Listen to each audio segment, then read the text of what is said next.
Bonjour à tous et bienvenue sur Inchon Lovers.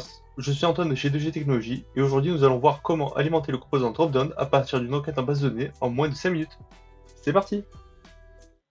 Allez, on lance le petit chronomètre. Donc j'ai créé une table City qui contient à l'intérieur un index, un nombre d'habitants et un nom de ville.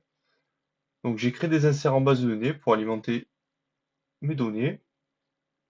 J'ai créé également deux name queries.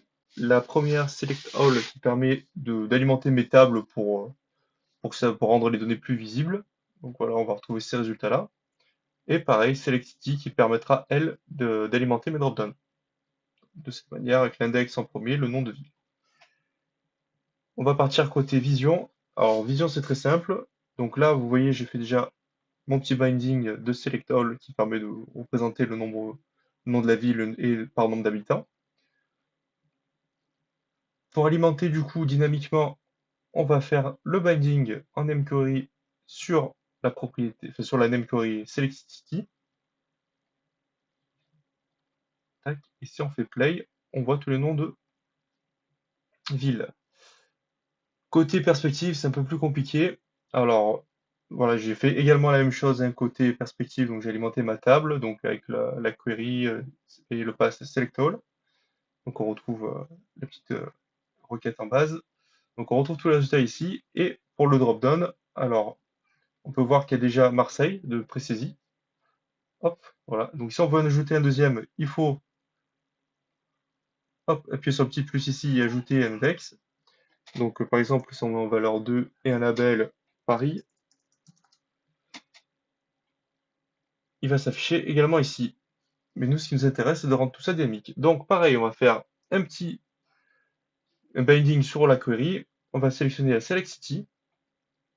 Tac. Et hop, on va retourner au format JSON. Vous allez voir pourquoi. Et on va ajouter un script de transformation. Hop. Voilà, donc la propriété qui va nous intéresser, ça va être la value. Donc, ça va être vraiment ce qu'on retrouve ici.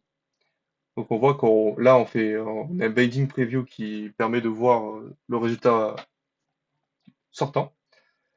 Donc, il n'est pas au bon format. Donc on va reprendre le script. On va commencer par créer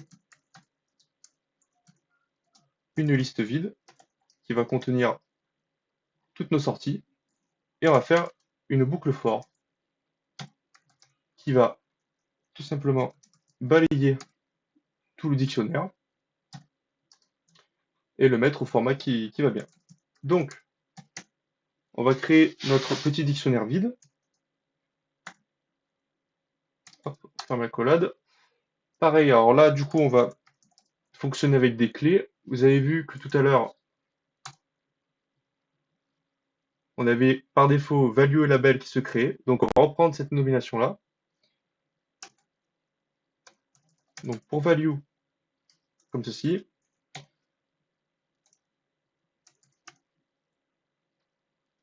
Vu que nous, on a un index, on va reprendre l'info sur celui-ci. Après, si on pourra l'exploiter si on veut faire des clés étrangères. Et pareil, on va récupérer le champ label, juste là,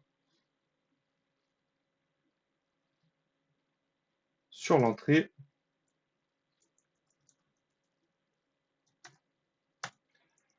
Non-ville.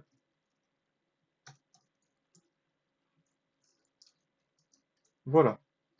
Donc maintenant, il n'y a plus qu'à faire un append sur ma liste de tous les résultats disponibles.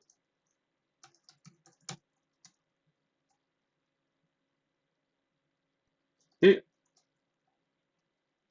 on retourne en résultat, s'il veut bien, l'instance.